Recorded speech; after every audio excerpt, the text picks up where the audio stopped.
اعوذ باللہ من الشیطان الرجیم بسم اللہ الرحمن الرحیم عزیزان من، آج ستمبر 1984 کی 14 تاریخ سابقہ جمعہ کو عید الاضحیٰ تھی، درس کا ناغہ رہا۔ تو آج کا درس سورہ الانفطار کی آخری 2 آیتوں سے ہو رہا ہے۔ وہ 82ویں سورت ہے، ایک ہی آیت اور قرآن کی ساری تعلیم کا نچوڑ۔ آپ سوچ لیجئے کہ کتنی اہم چیز ہے جو آ رہی ہے۔ ملخص اس کا پنجابی کی جو سوچ تت کر دیا ہے کہ یہ بات ہے کیا۔ آیتیں ہیں، اوپر آیا تھا یصلونھا یوم الدین، اور آیتیں یہ شروع ہوئی کہ ما ادراک ما یوم الدین، کہا تھا کہ یہ واقعہ ہوگا یوم الدین میں۔ قرآن کریم کا پہلا ورق لوٹیے، اس کے انٹروڈکشن میں فاتحہ جسے کہتے ہیں، اس میں یہ ہے مالک کے یوم الدین۔ تو لیا ہمارے ہاں تراجم یہ ہے مالک دن جزا کا، اور جزا کا دن قیامت کا۔ تو گویا یہ بات کچھ قیامت کی ہو رہی ہے۔ اور جیسا کہ آپ نے اکثر اب سنا ہوگا درس میں، قرآن کریم کے یہ سارے مقامات جتنے بھی ہیں، ان کو قیامت تک اٹھا رکھا ہوا۔ قیامت موجود کی کوئی بات نہیں ہوتی، حالانکہ قرآن اس دنیا میں انسانوں کی ہدایت کے لیے آیا ہے۔ وہ ٹھیک ہے، قیامت مرنے کے بعد کی زندگی، آخرت، جزا، سزا، وہ اپنے مقام پہ ہے، لیکن وہ اس زندگی کے بعد کی بات ہے۔ وہ اس دنیا میں انسان کو رہنا سکھاتا ہے۔ تو پہلی چیز تو یہ دیکھنی ہوگی کہ یہ اس دنیا میں اس کا کیا تعلق ہے۔ مالک کے یوم الدین، دن یوم کے معنی دن رکھ لیا، ٹھیک ہے، اور دین جزا کا دن اس کے معنی قیامت رکھ لیا۔ لیکن الدین جو ہے وہ صرف یہ جزا کی بات نہیں، وہ تو نظام زندگی ہے اس کے معنی۔ اور اسی دنیا میں اس الدین کے متعلق بتایا، خود قرآن واضح کر دیتا ہے، کوئی چھوڑتا ہی نہیں ہے دوسرے انسان کے ذہن سے کہ ہم لوگ خود کچھ متعین کریں اس کے معنی۔ وہ خود متعین کر دیتا ہے اپنی ساری بات، یہ چیز کہ یہ الدین اس دنیا کے اندر ہی، اور یہ یوم جو ہے وہ دور ہے، عہد ہے، ایج ہے، ایرا ہے الدین کا، وہ دور جس میں الدین غالب ہوگا، دین کا دور جب ہوگا۔ زندگی کے جن ادوار میں سے ہم گزر رہے ہیں، ان کو تو دین سے کوئی تعلق نہیں ہے نا۔ اگرچہ مذہبی پیشوائیت کے اعتبار سے تو لا دینی اتنی ہے کہ سوٹ پہنا ہوا ہے، کرزن فیشن ہے، سگریٹ پی رہا ہے، مغرب کا طرز ہے، تو یہ لا دینی ہو جاتی ہے۔ تو گویا اپنا دور جو ہے جس میں کچھ وضع قطع تراش خراش اس انداز کی ہو جیسا وہ سمجھتے ہیں کہ شرعیہ، وہ دینی ہو جاتا ہے۔ دینی اور لا دینی یہ نہیں ہے۔ قرآن بتا رہا ہے هو الذی ارسل رسولہ بالہدی ودین الحق، خدا نے رہنمائی بھیجی اور دین الحق بھیجا۔ کائے کے لیے کیا مقصد تھا؟ لیظہرہ علی الدین کلہ، تاکہ وہ تمام، اب دین کا ترجمہ یہاں آ گیا، تمام نظام حیات جو انسانوں نے وضع کیے ہوں، تمام کلہ ہی، تمام نظاموں کے اوپر غالب آ جائے۔ تو وہ تو اس دنیا میں غالب آئے گا نا۔ یہ سارے نظام باقی جو ہے کلے ہی انسانوں کے بنائے ہوئے نظام حیات، سیاسی ہوں، معاشی ہوں، معاشرتی ہوں، جس کو بھی آپ نظام زندگی کہتے ہیں، جو تو اس نظام کے مختلف گوشے اور شعبے اور اجزاء ہوتے ہیں جنہیں ہم یہ سیاسی معاشی کہتے ہیں، وہ ایک کلی چیز ہے نظام زندگی۔ اب دین کے معنی نظام زندگی ہیں۔ میرے لغت میں آپ دیکھیے کس طرح سے میں نے قرآن کی آیات سے اور عربی زبان کی اسناد سے یہ بتایا کہ اس کے معنی نظام حیات ہیں۔ تو اللہ تعالیٰ نے رہنمائی بھیجی اور ایک نظام حیات بھیجا، حق پر مبنی، الحق پر مبنی، اور وہ اس لیے بھیجا لِیُظْہِرَہُ عَلَى الدِّینِ کُلِّہِ، تاکہ جتنے بھی باقی ادیان ہیں. اب یہاں ادیان کے معنی آپ سوچ لیجیے. ہمارے یہاں زیادہ سے زیادہ کہا جاتا رہا کہ صاحب اسلام سب سے زیادہ افضل مذہب ہے. مذاہب کے ساتھ مناظرے ہم کرتے رہے. مذہب کا تو لفظ ہی قرآن میں نہیں ہے. دین کو مذہب جب بنا دیا تو وہ تو دین ہی نہیں رہتا. یہ نظام حیات ہے.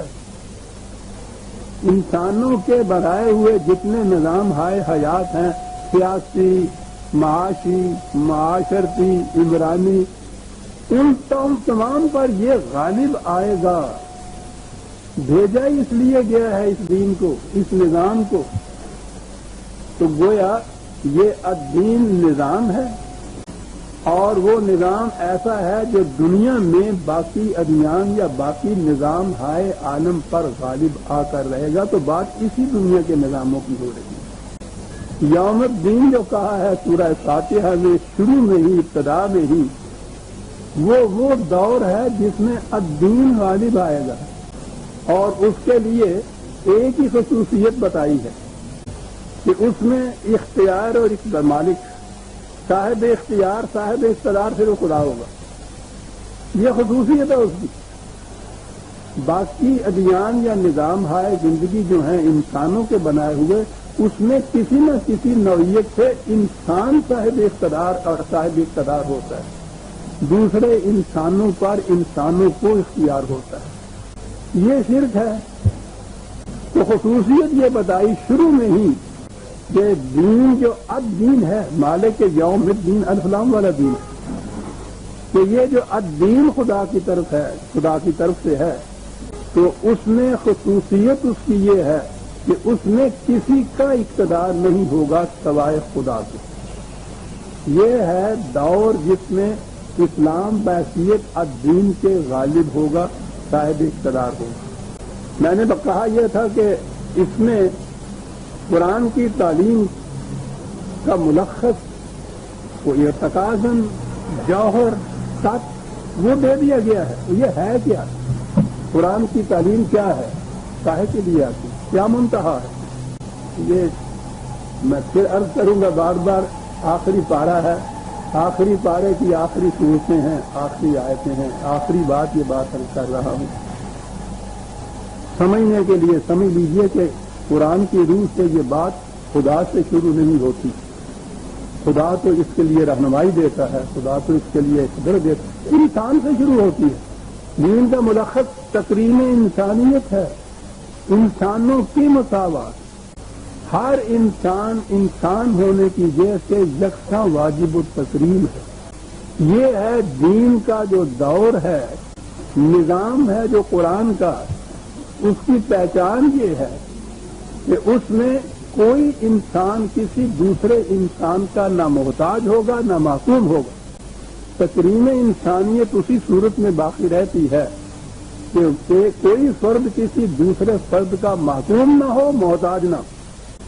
اقبال نے اپنے ہاں جو ایک نقشہ کھینچا ہے بہشت کا، اس میں یہ بتایا ہے اس دور کا، اس نظام کا، کہ کس دری جا سائل و محروم نیس، کہ اس میں کوئی شخص نہ محتاج ہے نہ محروم ہے اپنی ضروریات زندگی سے. اب جو مولا حاکم و محکوم نیس، کوئی یہاں رعیت نہیں، بادشاہ نہیں، حاکم نہیں، سربراہ نہیں، کوئی محکوم نہیں، کوئی حاکم نہیں. انسان کی تکریم یا تکریم انسانیت جسے ہم کہتے ہیں، ہر فرد یکساں واجب تکریم اسی صورت میں ہو سکتا ہے کہ کوئی اس کے اوپر حاکم نہ ہو، وہ کسی کا محتاج نہ ہو، کسی کا محکوم نہ ہو. اسی کا نام مساوات انسانیت. یکساں انسان. یہ اس کے آگے جا کے جو اس کے اعمال، اس کے میرٹ، اس کی کوالیفیکیشن، اس کی خصوصیات جو اس نے خود حاصل کیا ہے، وہ الگ الگ ہر فرد کی ہوں گی. اس اعمال کے اعتبار سے، یعنی اس کے اعمال دوسرے انسانوں سے ان کا تقابل ہوگا، موازنہ ہوگا، اس کے زیادہ اچھے ہیں، اس کے برے. لیکن انسان ہونے کی جہت سے وہ یکساں واجب التکریم ہوگا دوسرے انسانوں کے مقابلے. یہ الدین تھا جو نبی اکرم صلی اللہ علیہ وسلم یا صدر اول کا اسلام جسے ہم کہتے ہیں، اس میں الدین بحیثیت ایک نظام زندگی کے غالب تھا، اور اس میں یہ مساوات کی صورت یہ تھی کہ عمر فاروق بلال حبشی کو سیدنا بلال کہہ کے سلام کرتا تھا۔ میں نے تقابل یہ اس لیے کیا ہے کہ ان کے معیار کے مطابق اس سے بلند ترین قریش کے اتنے بڑے بلند خاندان کا نسل کے اعتبار سے عمر، اور پھر عمر سربراہ مملکت کے اعتبار سے فاروق اعظم، دوسری طرف انہی نسبتوں سے حبش کا رہنے والا، یعنی عرب تو غیر عرب میں بڑے سے بڑے نسلی کو بھی اپنے برابر نہیں سمجھتے تھے کہ جائے کہ حبشی ہو اور وہ غلام ہو، پھر غلامی کی حیثیت سے انہی نے اس کو چھڑایا ہو، وہ کیفیت ہو، اور کیفیت یہ ہے کہ عمر اس کو سید نہ کہہ رہا ہے اس کے جوہر کے اعتبار سے۔ حضرت عمر بن عاص مصر کے گورنر تھے، حضرت عمر کو معلوم ہوا کہ انہوں نے اپنے مکان کے آگے ایک ڈیری بنوا لی ہے کہ وہ لوگ آ کے وہاں بیٹھ کر انتظار کیا کریں، انتظار کا سمجھ لیجیے، وہ گھر کے اندر ہوں اور وہ پھر باہر اس کے اندر آئیں۔ حضرت عمر کو معلوم ہوا، انہوں نے وہ خط لکھا، بڑا مشہور ہے، کہ عمر ابن عاص ان کا بھی نام تھا، ابن عاص، تم نے انسانوں کو کب سے غلام بنانا شروع کیا؟ ان کی ماؤں نے تو انہیں آزاد جنا تھا۔ یہ فرق بھی وہ نہیں چاہتے تھے کہ یہ حاکم بڑا بڑا ہوا اندر بیٹھا ہے اپنے ہاں، اور یہ باقی جو ہیں وہ اس کا انتظار کریں باہر ڈیوڑی میں قیام کا انتظار گاہ کے اندر، اتنا بھی نہیں تھا۔ آپ سوچ لیجئے کہ کیا صورت ہوئی تھی۔ اور اس کے بعد یا ملوکیت آئی ہے، تو ملوکیت میں کیا ہو؟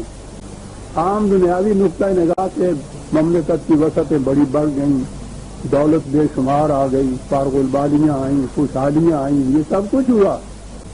وہ جو دین کی بنیاد تھی وہ منہدم ہو گئی، تکریم انسانیت نہ رہی، حاکم اور معصوم ہو گئے، خود ملوکیت یا ملک یا سلطان اپنے آپ کو کہلانا باقی انسانوں سے خاص، یہ القاب یا خطاب یا یہ الفاظ جو ہیں انہی میں غلبہ پایا جاتا ہے، حکومت کا رنگ پایا جاتا ہے، دوسرے انسانوں کے اوپر تسلط پایا جاتا ہے۔ جب یہ تکریم انسانیت کی بنیاد جو تھی منہدم ہوئی، تو پھر کس کس قسم کی زنجیریں تھیں جن میں انسان جکڑے گئے، کون کون سے ٹاپ تھے جو انہیں پہنائے گئے،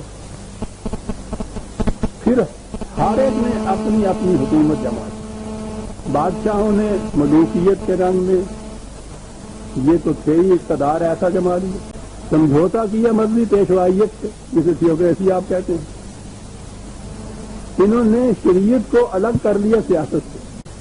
اس سیاست میں تو بادشاہت یا اقتدار جو تھا یا حکومت جو تھی وہ بادشاہوں کی، سلطان کی، اور ان کا جو میدان تھا شریعت کا، اس میں ان کی حکومت۔ بادشاہ کو تو کسی کو قتل کرانے کے لیے پھر بھی کچھ نہ کسی قسم کا بہانہ ہی صحیح کرنا پڑتا تھا، کوئی دلیل دینی پڑتی تھی، کوئی مقدمہ چلانا پڑتا تھا۔ ان کے ہاں تو اس قدر پھوک نہیں تھی، یعنی فتویٰ کفر کا عائد کیا، مرتد قرار دیا، اور اس کا قتل مباح ہو گیا کہ جس کا جی چاہے اس کو قتل کر دیا۔ اس قسم کا اقتدار اور غلبہ اور حکومت بادشاہ کو بھی نصیب نہیں۔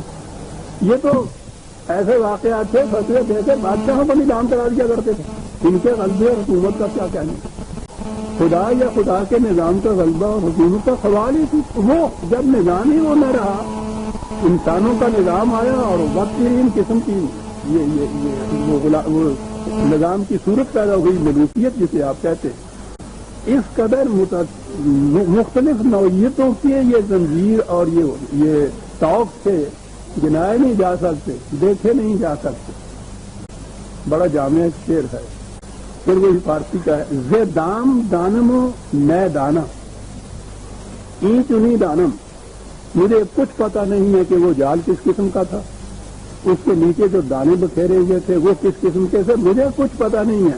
این قدر دانم، میں صرف اتنا جانتا ہوں کہ زے فرق تابا قدم ہر کے ہست در بندست، کہ میرے سر سے پاؤں تک جو کچھ بھی ہے وہ بند میں جکڑا ہوا ہے، زنجیر میں جکڑا ہوا ہے۔ مجھے پتہ نہیں وہ دام کیا تھا اور وہ دانا کس قسم کا تھا، میں تو اب یہی جانتا ہوں کہ سر سے پاؤں تک بند میرا جکڑا ہوا ہے۔ مسلمان کا بند جکڑا گیا۔ اس الدین کی جگہ جب انسانی نظام آیا ہے تو جس نظام میں ساتھ تیوکریسی یا مذہبی پیشوائیت کا بھی نظام ہو تو اس کو تو پوچھو نہیں کہ وہ بند کس قسم کے ہوتے ہیں۔ یہ بند تو مالک یوم الدین وغیرہ جتنی تھیں وہ ٹرمز، جتنی اصطلاحات تھیں قرآن کی، ان کو اٹھا دیا قیامت کے اوپر۔ اس دنیا میں نہ یوم الدین اس دنیا میں نہ اس یوم الدین میں مالکیت خدا کی رہی۔ خدا تو کہیں آتا ہی نہیں۔ قرآن نے یہ بتایا وہ جو مالک یوم الدین تھا اس کی تشریح یہاں کی، کہا کہ تم جانتے ہو یوم الدین کیا ہوتا ہے، اس میں کیا ہوتا ہے، کیا انداز ہے۔ ما درا کا معلوم، لیکن یہ بات تمہیں خدا کے سوا کوئی نہیں بتاتا۔ خدا ہی بتایا گا، کیونکہ بڑی اہم چیز تھی۔ 2 دفعہ کہا ثم ما درا کا معلوم الدین۔ ارے پھر سنو کہ یہ صرف خدا بتائے گا، کوئی انسان نہیں بتا سکتا کہ یوم الدین ہوتا کیا ہے۔ دین کا نظام جب قائم ہوتا ہے تو اس دور میں اس دور کی خصوصیت کیا ہوتی ہے یہ خدا ہی بتا سکتا ہے۔ عزیزان مان سنیے، لکھ رکھیے، نوٹ کر لکھیے، ہمیشہ کے لیے اس کو ذہن میں رکھیے کہ یہ الدین ہوتا کیا ہے۔ جب دین کا غلبہ ہوتا ہے، دور ہوتا ہے، یوم ہوتا ہے، اس میں کیا ہوتا ہے؟ اس میں ہوتا ہے یوم لا تملک نفس لنفس شیئا۔ 4 لفظ ہیں، کسی انسان کا کسی دوسرے انسان پہ کوئی اختیار نہیں ہوتا۔ یہ ہے جی الدین کا یوم۔ عزیزان من کیا کیا میں عرض کروں، پتہ نہیں زندگی میں دوبارہ عرض کرنے کا وقت آئے گا یا نہیں۔ اسلامی نظام، اسلامی معاشرہ، اسلامی قوانین، اسلامی مملکت، پوچھو نہیں کیا کیا اسلامی، اسی دام کی مختلف کڑیاں۔ اسلامی تو قرآن نے بتایا گیا دین ہوتا کیا، لا تملک نفس لنفس شیئا۔ اللہ اکبر۔ کوئی فرد کسی دوسرے فرد پر کسی قسم کا کوئی اختیار، کوئی اقتدار کچھ نہیں رکھتا، نہ کوئی کسی کے لیے کچھ کر سکے گا، نہ کوئی دوسرے کا محتاج ہوگا، نہ کچھ چیز سے کرانا چاہے گا۔ اللہ اکبر، اللہ اکبر۔ یہ آزادی انسان کے تصور میں یہ آزادی نہیں آ سکتی۔ عزیزان مان، آزادی کے لیے متلاشی ہے انسان۔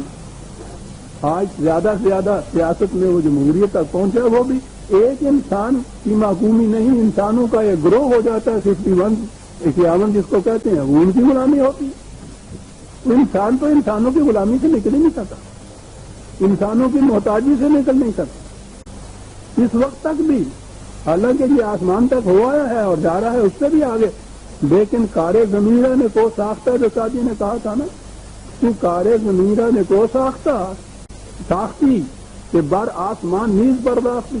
زمین کے معاملات تم نے سنوار دی ہیں جب آسمان کی سوری ہوئی ہے۔ ساتھی نے 600 سال پہلے کہا تھا زمین کے معاملات افراد ہی نہیں، قومیں دوسری قوموں کی غلامی کی زنجیروں میں جکڑی ہیں، محتاج بھی ہیں، محکوم بھی ہیں۔ ان حالات میں آپ سوچئے کہ اب دین اور اب اسلام کا واسطہ کیا؟ یہ ہے یوم الدین جب ہوگا، جب دین کا نظام کہیں ہوگا تو اس کی پہچان یہ ہوگی کہ اس میں کوئی انسان کسی دوسرے انسان پر کسی قسم کا اقتدار اور اختیار نہیں رکھے۔ اب یہاں یہ بات پیدا ہوئی کہ اقتدار اور اختیار نہیں ہوگا تو کیا لا قانونیت ہو جائے گی؟ پھر معاشرے میں کوئی قانون ہی نہیں ہوگا، کوئی ضرورت ہی نہیں ہوگا۔ قرآن عزیزان من جو ہی یہ چیز آئی سامنے، کسی انسان کا انسان پہ اقتدار نہیں ہوگا تو آگے بات صاف کر دی۔ والامر یومئذ للہ، اس دور میں حکومت، قانون، اختیار صرف خدا کا ہوگا، اور خدا کا اقتدار خدا نے خود بتا دیا، ما انزل اللہ کا اقتدار۔ اس نے کہا کہ ہم بھی ایک ڈکٹیٹر کی طرح اپنی حکومت نہیں کام کرنا چاہتے کہ جس وقت جی چاہے ہمارا یہ حکم دے دیا، جس وقت جی چاہے وہ دے دیا۔ ہم قانون کے ذریعے سے حکومت کرنا چاہتے ہیں، اور قانون کا ضابطہ ہم نے قرآن کی شکل میں دے دیا، مکمل غیر یعنی اس میں ہم تبدیلی بھی نہیں کریں گے۔ اللہ اکبر۔ اس قسم کا قادر مطلق، اس قسم کا صاحب اقتدار، اور اپنے اوپر پابندی یہ عائد کی کہ ضابطۂ ہدایت، ضابطۂ قوانین دیا مکمل، ہم اس میں اضافہ نہیں کریں گے۔ لا تبدیل لکلمات اللہ، ہم اس میں تبدیلی نہیں کریں گے۔ اور محفوظ کر دیا ہم نے اسے، کوئی اس کو کسی طرح سے رد و بدل نہیں کر سکے گا. محفوظ، غیر متبدل، مکمل ضابطۂ ہدایت یہ دے دیا کہ اس کا اقتدار ہوگا. ہمارا اقتدار یا خدا کا اقتدار جسے کہتے ہو وہ ہمارے اس ضابطے کا اقتدار ہوگا. یہ دیکھا نا اپنا رول آف دی لا. آج کل کہا جاتا ہے کہ انسان نے سب سے بڑی چیز جو کہی ہے وہ یہ کہ انسان کی حکومت نہیں، رول آف دی لا، قانون کی حکومت. بات چھپا گیا کہ قانون تو خود انسانوں کا بنایا ہوا ہے. براہ راست حکم نہ دیا، قانون بنا کے حکم دے دیا. یہ ساری دنیا میں جتنی غلامیاں اور محکومیاں چل رہی ہیں ان قوانین کی چل رہی ہیں نا، جو صاحب اقتدار لوگوں نے بنا رکھا ہوتا ہے. کوئی شکل بھی ان کی کوئی کہنا وہ کہتا سوال ہی نہیں ہے. کسی انسان کو کسی انسان کے لیے قانون بنانے کا اختیار ہی نہیں ہے. مکمل، غیر متبدل، محفوظ ضابطۂ حیات، اس کی بحکومی یا اس کی حکمرانی. یہ ہے یوم الدین. یہ ہوگا جس میں خدا کے اس ضابطۂ حیات کی حکمرانی ہوگی، اسی کا اقتدار ہوگا، اسی کا اختیار ہوگا. کسی انسان کو کوئی اقتدار اور اختیار نہیں ہوگا. تو اب غور فرما لیا آپ نے کہ الدین کسے کہتے ہیں، یوم الدین کیا ہوتا ہے، الاسلام یا جسے ہم اسلامی کہتے ہیں اس کی خصوصیت کیا ہے.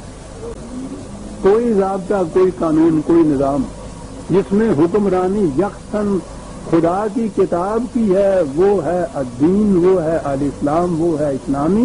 اور جس میں ذرا بھی کسی انسان کا اقتدار و اختیار آ گیا وہ شرک ہے، توحید نہیں ہے، غیر اسلامی ہے، اسلامی نہیں. لا یشرک فی حکم ہی احدا. خدا اپنے حکومت میں کسی کو شریک نہیں کرتا. میزان من بات دور چلی جائے گی. اس نے تو یہ کہا ہے کہ کسی نبی کو بھی یہ اختیار نہیں ہوتا کہ کسی انسان سے یہ کہے کہ تم خدا کے نہیں میرے محکوم بن جاؤ. صحابہ دیگرہ کے رسد. یہ ہے یوم الدین، یہ ہے الدین، یہ ہے الاسلام. کسی انسان کی ذرا سی بھی تذلیل اور توہین ہوئی تو اسلام نہ رہا اس میں. تو واقعات بار بار آتے ہیں، دہرانے بھی پڑتے ہیں. اگر تم کے زمانے میں انگلش کا گورنر تھے نا، وہ بڑے بڑے بلند پایا گورنر تھے. کسی یہودی کو یعنی غیر مسلم محکوم جسے کہتے ہیں، وہ تو بہرحال محکوم یا رعایا کی حیثیت سے رہتے تھے نا. رعایا کی حیثیت سے رہنے والا غیر مسلم اسے کہہ دیا کسی طرح سے، کوئی غصے میں آ گیا کسی بات میں، اخذک اللہ خدا تجھے ذلیل کرے. وہ خود نہیں ذلیل کرے بلکہ کہا خدا تجھے ذلیل کرے. اور اس کے بعد غصہ ٹھنڈا ہوا تو سوچا تو کہا کہ اس میں تو اس کی تذلیل ہو گئی. اسی وقت قلمدان تھپ دیا اور سیدھے بارگاہ خلافت میں پہنچے، استعفیٰ پیش کر دیا کہ میں اس قابل نہیں ہوں کہ کوئی اقتدار یا کوئی منصب رکھوں. میں نے ایک انسان کی تذلیل کر دی. میں تیرا ہی کہا کہ نہیں بابا کوئی بات نہیں ہے، یوں ہی نکل گیا. یہ تو ایک الفاظ ہے. تم نے کہنے لگا جس کو دوسرے انسان کی تذلیل کے وقت اپنے آپ پہ اتنا اقتدار نہیں رہتا کہ وہ سمجھے کہ کیا کہہ رہا ہے، اس کو حق نہیں پہنچتا کہ اسلامی مملکت میں کوئی منصب بھی لے. نہیں گئے. اسی عمر بن عاص نے کسی کو منافق کہہ دیا تھا. حضرت عمر نے اسی وقت کہا کہ اس سے معافی مانگو، اگر ایسا نہ کرو گے تو میں تمہیں سزا دے دوں گا. منافق کہنے سے تو اس کی تذلیل ہو گئی. یہاں روز کفر کے فتوے چڑھے جاتے ہیں. یوم الدین تو نہیں ہے نا. یوم الدین میں تو یہ بات ہو ما ادراک ما یوم الدین ثم ما ادراک ما یوم لا تملک نفس لنفس شیئا والامر یومئذ للہ. اللہ آ گیا نا 4 لفظوں کے اندر سارا ہی اسلام کا نچوڑ اس کے اندر. اور اسی پہ یہ سورہ الانفطار ختم ہوئی. عزیزان ایمان کیسا حسین خاتمہ ہے جیسا اس کا تھا. اور اس کے بعد آ گئی 83ویں سورت سورہ التثبیت. اور عجیب آپس میں کہتے ہیں ربط نہیں قرآن کے اندر ہے. محرم نہیں ہے تو ہی نواح ہے راز کا. یہاں جو کہا ہے کہ الامر یومئذ للہ، اس میں لا تملک لنفس کے اندر حکومت کا شائبہ نظر آتا ہے، اختیارات سیاسی نظر آتے ہیں.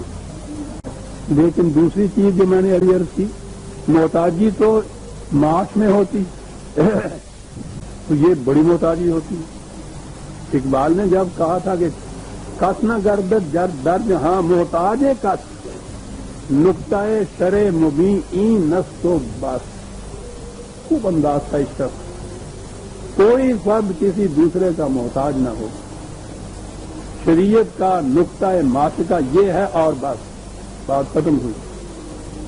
سورہ الانفطار کے آخر میں وہ معصومیت کی نفی کی گئی تھی، کسی انسان کی کسی دوسرے انسان سے حکومت نہیں ہوگی۔ اب باقی رہی احتیاط کی شکل، تو ساتھ ہی اگلی صورت جو ہے ویل للمطففین، اللہ تباہی ہے مطففین کے لیے۔ بڑی جامع اصطلاحات ہیں قرآن کی عزیزان مان۔ اس دور میں ابھی یہ جسے آپ کیپٹلزم کہتے ہیں، نظام سرمایہ داری کہتے ہیں، یہ اس ایک منظم شکل کے اندر ابھی نہیں آیا تھا تو ساری دنیا میں یہ، لیکن جس طرح سے ہمارے اس دور میں آ کے اس نے ایک تنظیمی شکل اختیار کر لی ہے، یہ ایک ازم بن گیا ہے، ابھی اس زمانے میں ایسا نہیں تھا۔ اس لیے اس کے لیے ایک جامع اصطلاح تو نہیں، لیکن سرمایہ داری کے نظام کے جتنے بھی عناصر ترکیبی ہیں، کانسٹیٹوئنٹس ہیں، جن سے یہ مرکب ہوتا ہے، جو اس کی الگ الگ خصوصیتیں ہیں، یہ موجود تھی، تو قرآن نے ان کو الگ الگ گنا کے جب جمع کیا جائے تو نظام سرمایہ داری بن جاتا ہے۔ انہی کے لیے الگ الگ اصطلاحات ہیں۔ مترفین آپ نے دیکھا ہوگا پہلے آ چکا ہوا، دوسروں کی محنت پر ایش کی زندگی بسر کرنے والے، یہاں آیا ہے متفقین، تخفیف، یہ کیا ہے پوری بتا دیا اگلی آیتوں میں، لیکن اس تک آنے کے لیے بھی ایک تمہیدی تعارف کی ضرورت ہے۔ چین کی آزادی کے زمانے میں جو ان کی لڑائیاں ہوئی، اب احباب کو شاید علم ہو کہ چین کے آئی شیخ کے ساتھ ان کا بڑا مقابلہ تھا، وہ انہی میں سے تھا، انہی کے خلاف تھا۔ وہ جنگ اس کے ساتھ اس لیے اہم تھی کہ امریکہ اس کے پیچھے تھا، تو گویا وہ امریکہ کے ساتھ اس جنگ کو گنا جا سکتا ہے۔ چین کا اشاق کی کیفیت یہی تھی۔ یہ جتنی بھی سرمایہ پرست اور استعماریت پرست حکومتیں ہیں، یہ ہمیشہ دوسروں کو آگے رکھ کے آپ پیچھے رہتی ہیں، کٹواتی مرواتی ان کو ہیں۔ تو یہ بڑی اہم جنگ تھی اس زمانے کی، اور ایک دنیا جانتی تھی کہ چین کا اشاق جو تھا وہ ایک پٹھو کی حیثیت سے تھا، امریکہ اس کے پیچھے تھی۔ لیکن بہرحال وہ جنگ بڑی سخت ہوئی اور اس میں اسے شکست ہوئی بہت بڑی، چین سے بھاگنا پڑا، تو آپ کو پتا کہ الگ جا کے اس نے پھر وہ حکومت قائم کی۔ اس شکست کے بعد امریکہ نے اپنے ہاں یہ سوچنا شروع کیا کہ ہمارے پاس اتنا ساز و سامان اور اسلحہ اور افراد کی کثرت، پھر وہی چین کا اشاق کے ساتھ بھی موجود تھی یہ فوجیں بھی، تو اس کے باوجود ہمیں شکست کیوں ہوئی؟ یا چین کا اشاق کا نام دیتے تھے کہ اسے شکست کیوں ہوئی؟ اس کے اسباب ڈھونڈنے چاہیے تاکہ آئندہ کے لیے ہم احتیاط برتیں، اور جو اس قسم کے لوپ ہول رہ گئے ہیں ان کو بند کرنے کے لیے۔ تو تحقیق کرنے کے لیے امریکہ سے ارباب سیاست بھی آئے، بڑے بڑے دانش مند بھی یہاں آئے، بڑے بڑے ارباب صحافت بھی آئے۔ انہوں نے آ کے اپنے اپنے دائرے کے اندر بڑی انکوائریز کی، اسباب معلوم کرنے کے لیے اس شکست سے۔ صحافیوں میں ایک نامور صحافی تھا جیک بیلڈن، اس نے آ کے بڑی وسیع تحقیق کی اور پھر ایک کتاب لکھی، چائنا شیک دی ورلڈ، چین نے دنیا کی بنیادیں ہلا دی، یہ کتاب کا نام تھا۔ اور اس میں بات اسی سے کی گئی تھی کہ شکست کیوں ہوئی ہے چین کا اشاق۔ اس کا جو پریفیس ہے دیباچہ تمہید تعارف، اس کا یہ پہلا صفحہ ہے، اس نے لکھا ہے کہ ارباب سیاست بھی گئے، دانشور بھی گئے، اقتصادیات کے ماہر بھی گئے، صحافی بھی گئے، اپنے اپنے دائرے میں انہوں نے تحقیق بھی کی، مختلف نتیجے پہ پہنچے۔ میں گیا اور میں نے جس نگاہ سے اس کا مطالعہ کیا، میں تو ایک ہی نتیجے پہ پہنچا ہوں وہ اس کے تعارف میں یہ لکھتا ہے، عزیزان من غور کیجئے یہ لوگ کہاں تک پہنچے تھے۔ اس نے کہا ہے کہ بات ساری یہ تھی کہ چانکائی شیخ کو کوئی وہ کچھ کہنے والا نہیں تھا جو محمد نے قریش سے کہا تھا۔ محمد نے قریش سے کہا تھا کہ بل لا تکرمون الیتیم ولا تحاضون علی طعام المسکین، قریش تمہیں شکست اس لیے ہوئی ہے کہ تم ان لوگوں کی تکریم نہیں کرتے تھے جو اکیلے رہ جاتے تھے، تم مفلسوں محتاجوں کی روٹی کا انتظام نہیں کرتے تھے۔ وہ کہتا ہے کہ چانکائی شیخ کو کہنے والا محمد نہیں تھا، اس لیے چانکائی شیخ کو شکست ہو گئی۔ تو میں تو اس نتیجے پہ پہنچا، اور اس کے بعد یہ چیز ہے کہ جہاں اور جس قوم کے ہاں محمد کا لفظ میں نے بول دیے ہیں، معاف رکھیے کہ ساتھ ہی میں نے برت نہیں کہا علیہ صلی اللہ علیہ وسلم، بار بار میں کہوں گا۔ اس کے بعد اس نے کہا کہ جس قوم میں محمد ہوگا قریش کو کہنے، قریش کی طرح کہنے والا، اسے شکست نہیں ہو سکتی۔ شکست اسے ہی ہوگی کہ جہاں یہ کہنے والا کوئی نہیں ہوگا۔ یہ ایک ابدی حقیقت ہے، ٹائم کا شیخ کا اور ٹیم کا ہی معاملہ نہیں ہے، یہ ایک دنیا کی شکست، دنیا کی سیاست کا بنیادی اصول ہے کہ وہ کہنے والا بل لا تکرمون الیتیم، یہ آیت نقل کی ہے اس نے، ولا تحاضون الی طعام المسکین، 89/17 89 کو غالباً سے میری بیٹیاں ہنسی، 99 ہی شاید کہتے ہیں، یہ 79 اور 99 کا چکر ہی رہا، 89 تو ہاں جی، یہ 89 تو ہمارے یہاں اور ہوتی ہے۔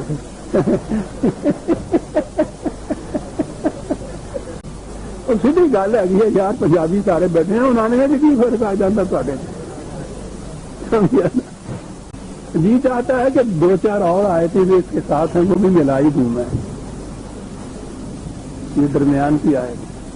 کیا بات ہے سر، قرآن میں ہے کہ انسان کی عجیب طبیعت ہے، ذرا خوشحالی نصیب ہوتی ہے تو پھولا نہیں سماتا، فخر سے کہتا ہے میرے، اور وہ اما اذا مبتلاہ فقدر علیہ رزقہ، دیکھیے رزق کی اہمیت کتنی ہے قرآن کی روح سے، کہ جب ذرا بھی گردش آتی ہے اس کو اور رزق ذرا نپا تولا سا ملتا ہے، نکلا ہی کہا ہے پوری طرح مسکین و محتاج نہیں ابھی ہوا وہ ہماری طرح، کچھ نپا تولا سا جب اس کو ملا ہے فیقول، تو کہنا شروع کر دیتا ہے کہ ربی اہاننی، کہ میرے خدا نے مجھے یوں ہی ذلیل کر دیا، میں نے تو کچھ ایسا کیا ہی نہیں تھا۔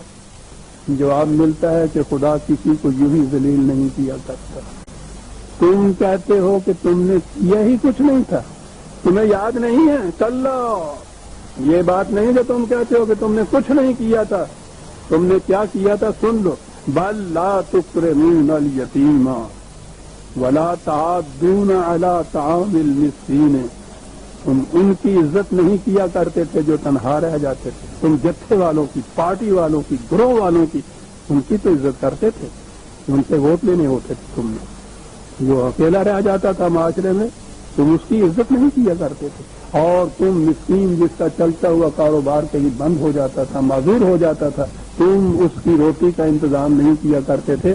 اور اگلی 2 آیتیں بھی ساتھ ہی لے لیجئے، وَتَأْكُلُونَ التُّرَاثَ أَكْلًا لَمًّا، اور وہ جو وراثت میں تمہیں جاگیر مل جاتی تھی نا تو وہ کہتے تھے شیر مادر کی طرح آرامہ اکیلے ہی کھا جاتے تھے، وہ تو وراثت بھی اکیلے نہیں کھانے دیتے، تمہاری یہ کیفیت تھی۔ وَتُحِبُّونَ الْمَالَ حُبًّا جَمًّا، اور تم ایسا، وہ جمع عجیب لفظ ہے یہاں، کہیں نشیب میں گڑھا کھود لیا جائے کہ ادھر سے جتنی بارش کا پانی ہو وہ آگے نہ جانے پائے، اس گڑھے میں جمع ہو جائے، تو کہا کہ تم مال کے لیے ایک گڑھا کھول لیا کرتے تھے کہ ساری دنیا کی دولت سمٹ کے تمہاری گڑھے کے اندر آ جائے، تمہاری یہ کیفیت تھی، اس لیے تم یہ جو کہتے ہو نا کہ میں نے کچھ نہیں کیا تھا، خدا نے مجھے یہی ذلیل کر دیا، وہ یہی ذلیل نہیں کیا کرتا، تمہارا نظام یہ تھا، تم یہ کرتے تھے، ایک فرد کی بات نہیں، یہ تو نظام ہے نا، تو یہ ہے نا سارا نظام سرمایہ داری، تم جو ذلیل ہوئے ہو، خوار ہوئے ہو، شکست کھائی ہے، محتاج ہوئے ہو اس وقت، وہ اس نظام کے نتیجے کے طور پر ہوا ہے، یاد رکھو، اور یہی چیز ہے کہ جو آئی کہ ویل للمطففین، کیا بات ہے، تباہی ہے متصفین کے لیے. پہلے تو اس لفظ مادے کے اعتبار سے بنیادی معنی دیکھ لیں. کیا بات ہے صاحب، حربوں کی زبان، قرآن کا انتخاب. تطفیف اس کو کہتے ہیں. کسی کو کچھ دینا تو ایسی ناتمام شکل میں دینا کہ وہ اس کو کسی کام نہ آ سکے. اونٹنی جو بچہ جس کو چشمایا کہتے ہیں نا، انڈیولپڈ ہوتا ہے، وہ شکل تو اس کی بن گئی ہوئی ہوتی ہے لیکن وہ کچھ کام کا نہیں ہوتا. ہوتے ہیں ہمارے ہاں. اب پھر آپ کہیں گے ساڈے نو اونٹ مانا کہتے ہیں نا تمام بچے کا پیدا ہو جانا. یہ ایک چیز اس میں ہوتی تھی تخصیصی، کہ دینا کسی کو تو اس شکل میں دینا کہ وہ اس کے پورے کام نہ آئے، نا تمام ہو. کیا بات. اونٹنی کے پاؤں باندھ دینا کہ اپنی رفتار سے نہ چل سکے، جتنا تم چاہو اتنا ہی چلے، اس سے آگے نہ چلے. وہ نظام کہ جس میں دینے والا دوسرے کو اس طرح سے دے کہ وہ ایک ان ڈیولپ کا بچہ ہو، وہ تو مصیبت ہو جائے گی اس کے لیے، کام ہی نہیں آئے گا. یہ دے اس طرح سے کہ اس کے پاؤں ہاتھ باندھ دے کہ آزادی سے اپنی رفتار سے چل نہ سکے، اس کی صلاحیتیں پورے طور سے نشو و نما پائی نہ سکے. جتنا یہ چاہتا ہے اتنا ہی وہ چلے، کسی کو اس سے آگے نہ جانے دے. ایک لفظ کے، ایک مادے کے اندر یہ معنی ہے. تباہی ہے ان کے لیے جو یہ نظام قائم کریں، تخصیص کا نظام قائم کرے. اور یہ تو مادے کے اعتبار سے اس کے معنی ہوئے نا، اور قرآن تو فوراً اس کا خود مفہوم اس وضاحت سے بیان کرتا ہے کہ پھر کسی اور چیز کی ضرورت ہی نہیں رہتی، وہی تفسیر ہوتی ہے. اللہ زینا یعنی کون لوگ، وہی اگلی آیت میں. اور عجیب چیز ہے جو اگلی آیت میں، اللہ زینا تالو علی الناس یستوفون، کہ جب دوسروں سے کچھ لیتے ہیں تو پورا ماپ تول نچوڑ کر کے لیتی ہے، ایک پائی بھی کم نہیں اس میں کرنے لیتے. دوسروں سے جب لیتے ہیں تو وَإِذَا كَالُوهُمْ أَوْ وَزَنُوهُمْ يُخْسِرُونَ، اور جب دیتے ہیں دوسرے کو، خواہ وہ ماپ تول ہو یا وزن ہو. یہ یخسرون عجیب لفظ ہے. ہمارے ہاں ایک لفظ ہے ڈنڈی مار دینا. یہ بنیے ہوتے تھے نا تو ان کے ہاں یہ چیز ہوتی تھی ڈنڈی مار دینا. یعنی وہ پورا نہیں دیتے. وزن تو بظاہر نظر آتا ہے کہ وہ ترازو سے تولتے ہیں، لیکن اس کا عجیب ڈھنگ کو ہوتا تھا ڈنڈی مارنے کا، کہ جب دوسرے کو دیتے ہیں ماپ سے، تول سے، تو وہ ڈنڈی مار دیتے ہیں. پورا کبھی نہیں دیتے ان کو جتنا واجب ہوتا ہے. لیتے ہیں تو پورے کا پورا لیتے ہیں، دیتے ہیں تو کبھی پورا نہیں دیتے. یہ ہے متصفین. اب سوچ لیجئے کہ یہ کون ہے. سوچ لیجئے کہ نظام تطفیف جو کہا ہے قرآن نے، یہ کس کے لیے. آج کی اصطلاح میں اسے کیپٹلزم یا نظام سرمایہ داری نہیں کہیں گے تو اور کیا ہوگا. پورا محنت کش سے دیتے ہیں، اس کے خون کا آخری قطرہ نچوڑ لیتے ہیں اور دیتے ہیں تو وہ اس قسم کا وہ اونٹنی کا بچہ جو اس سے کسی کام نہ آ سکے، جو اس کا اور اس کے بچوں کا پیٹ بھی نہ پل سکے. وہ کچھ ترقی کرنا چاہتا ہے تو وہ اس کو پوری آزادی اس میں نہیں دیتے کہ اور آگے بڑھ جائے، اور آگے بڑھ جائے، ان کے مقابل آ جائے. جہاں تک ان کے لیے مفید مطلب ہوتا ہے وہاں تک بڑھنے دیتے ہیں، اس کے بعد اس کو بڑھنے نہیں دیتے. میں نے بتایا ہوا ہے نا کہ آپ دیکھیے گا کہ یہ نا گارڈن میں یہ جو ہیج لگی ہوئی ہوتی ہے تو اس میں وہ مالی ہوتا ہے، وہ بڑا کینچ اس کے ہاتھ میں ہوتا ہے. اس میں سے کوئی ذرا شاخ، کوئی پتا جو ہے اس کے اپنے نقشے سے ذرا اونچا سر کھینچتا ہے، کرچ کر دیتا ہے. یہ ہے نظام سرمایہ داری، یہ ہے عمل تطفیف، کہ اپنے نقشے کے مطابق دوسرے کو رکھنا، اتنا ہی دینا، اور ذرا اس سے آگے بڑھنے لگے فوراً کرچ کر دینا اس کو. یہ عمل تطفیف. لیتے ہیں تو پورے کا پورا لیتے ہیں، دیتے ہیں تو کبھی پورا نہیں دیتے. اس کی صلاحیتوں کو ابھرنے نہیں دیتے، اس کو اتنی آزادی نہیں دیتے کہ وہ ان کے برابر ہو جائے یا خود آزاد ہو جائے اپنی روٹی کے اندر. ساری عمر ان کا غلام رہے. تطفیف. اور اس میں تو ایک اور بھی نقطہ بڑا عجیب ہے. پہلے تو یہ ہے اذا قالوا علی الناس سے یستوفون، یہ الفاظ بھی عجیب ہیں قرآن کے، اس پہ جب نگاہ ڈالتا ہے آدمی تو وجہ میں آ جاتا ہے۔ یہاں تو یہ ہے کہ جب کسی سے لیتے ہیں کچھ، وہ کچھ کسی سے لیتے ہیں تو وہ پورے کا پورا لیتے ہیں۔ آگے جو لفظ ہیں اس کے یہ معنی بھی ہے کہ جب کسی کو دیتے ہیں تو اس سے وہ کام دیتے ہیں، لیکن وہاں لفظ ہے وَإِذَا قَالُوهُمْ، اگر آپ کے پاس نسخے ہیں تو دیکھیے گا، اس کے اندر یہ بڑی عجیب چیز ہے، بڑا لطیف فرق ہے جو قرآن نے جہاں کیا۔ وَإِذَا قَالُوهُمْ أَوْ وَزَنُوهُمْ، جب ان انسانوں کو ماپتے ہیں تو ان کا ماپ پورا نہیں دیتے، ان انسانوں کو جب ماپتے ہیں، ہاں ہاں ہاں اب بات کریں کہاں سے کہاں جا پہنچے، ان کو کچھ دیتے ہیں تو پھر بھی یہ ایک جنس کی چیز ہو گئی، ایک میٹیریل چیز ہو گئی کہ جتنا ان کی محنت کا معاوضہ تھا اتنا نہیں دیتے، وہ کمی محسوس ہو جاتی ہے، لینے والا بھی دیکھتا ہے کہ میرا اتنا بنتا تھا، اتنا اس نے دیا ہے، یہ کچھ ہے۔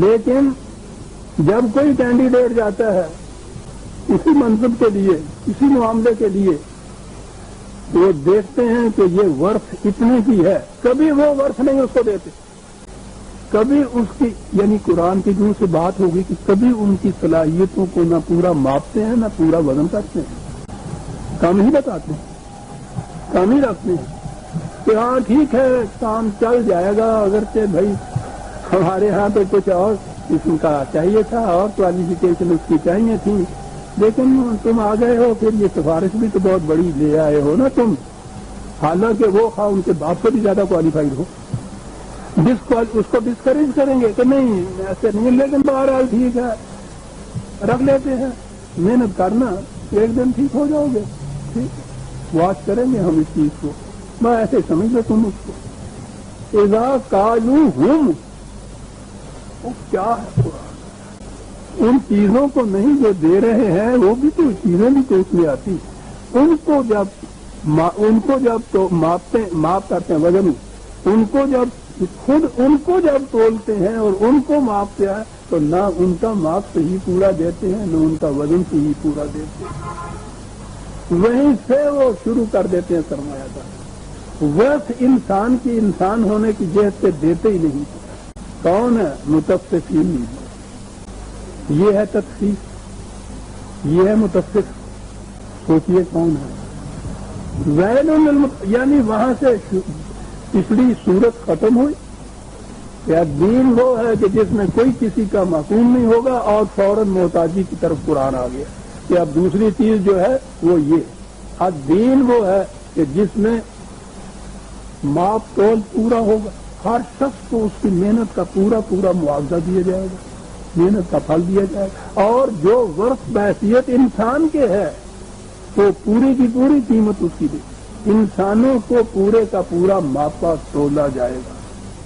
کہا کہ یہ جو عملے تخفیف والے ہیں جنہوں نے یہ نظام قائم کر رکھا ہے، آگے بات اب معلوم نہیں وقت اتنا ملے گا یا نہیں، بہرحال یار زندہ صحبت باقی آئندہ صحیح۔ الا یظن اولئک انہم مبعوثون، کہا کہ یہ جو اس قسم کا نظام قائم کر لیتے ہیں، بڑے انتظامات انہوں نے کیے ہوئے ہوتے ہیں کہ یہ نظام فیل نہ ہو، اس پہ کہیں سے حملہ نہ ہو۔ کہا کہ یہ اس غم میں باطل میں بیٹھے ہوئے ہیں۔ اب میں اگلے لفظ کے مفہوم بتانے سے پہلے جو مروجہ مفہوم ہے پھر وہیں لے جاؤں، وہی قیامت کی بات۔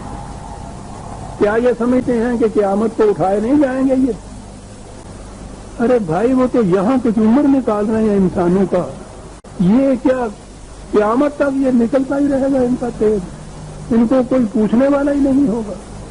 کوئی ایسا کیا ہے وہ نظام دین جسے قرآن نے کہا ہے کہ جس میں یہ کیفیت ہوگی کہ کوئی انسان کسی انسان کے اوپر کوئی بڑا، اگر وہ نظام، اگر وہ الدین نے یظہر الدین ہے، اس میں اگر غالب آنا ہے اس نظام نے، تو کیا اس نظام کے اندر بھی یہی کیفیت رہے گی کہ جو جینے آئے یہ انسانوں کے ساتھ کریں، کوئی ان کو پوچھنے والا نہ ہو؟ پوچھنے والا وہ قیامت کے دن، وہاں ان کو پوچھ بھی لیا تو ہمارا کیا بنا؟ خوب کہہ گیا وہ ابن مریم ہوا کرے کوئی، میرے دکھ کی دوا کرے کوئی، قرآن انسانیت کے جہاں کے دکھوں کی دوا دیتا ہے۔ میں نے عرض کیا ہے کہ قرآن کے ان مفردات کی، ان الفاظ کے، ان کے صحیح اگر مفہوم آپ ان الفاظ کا بھی متعین کر لیں تو قرآن کی بات سمجھ میں آ جاتی ہے۔ یہ سارے جتنے مفاہیم، یہ ترجمے، یہ تفسیریں ہمارے ہیں، دور ملوکیت میں جتنی روایات، جتنے فقہی قوانین، جتنی تفاسیر جو لکھی گئی نا، ترجمے ان پہ مبنی ہیں، ان کا مفہوم ہی ان کے مطابق ہے۔ ترجمے میں بھی یہی ملے گا کہ کیا یہ سمجھتے ہیں کہ قیامت کے دن اٹھائے نہیں جائیں گے؟ بآسا کسی کو راستے سے ہٹا دینا، لفظ کے بنیادی معنی سے بات کہیں سے کہیں چلی گئی۔ کیا یہ سمجھتے ہیں کہ یہ جو انسانیت کی راہ میں سد باب بن کے بیٹھے ہوئے ہیں، رکاوٹیں بن کے بیٹھے ہوئے ہیں، انسان کو اپنے پورے ماپ تول پر جانے نہیں دیتے، کیا یہ اپنے ذہن میں یہ ظلم باطل میں یہ بیٹھے ہیں کہ ان کو اٹھایا نہیں جائے گا راستے سے، ہٹایا نہیں جائے گا ان کو راستے سے؟ نہیں ہٹایا جائے گا تو پھر تو بڑی ابدی مایوسی ہے انسانیت کی کہ یہ یہی اسی طرح سے یہ رہے گا قیامت تک۔ کہا کیا یہ الزام باطل میں بیٹھے ہیں کہ ان کو ہٹایا نہیں جائے گا؟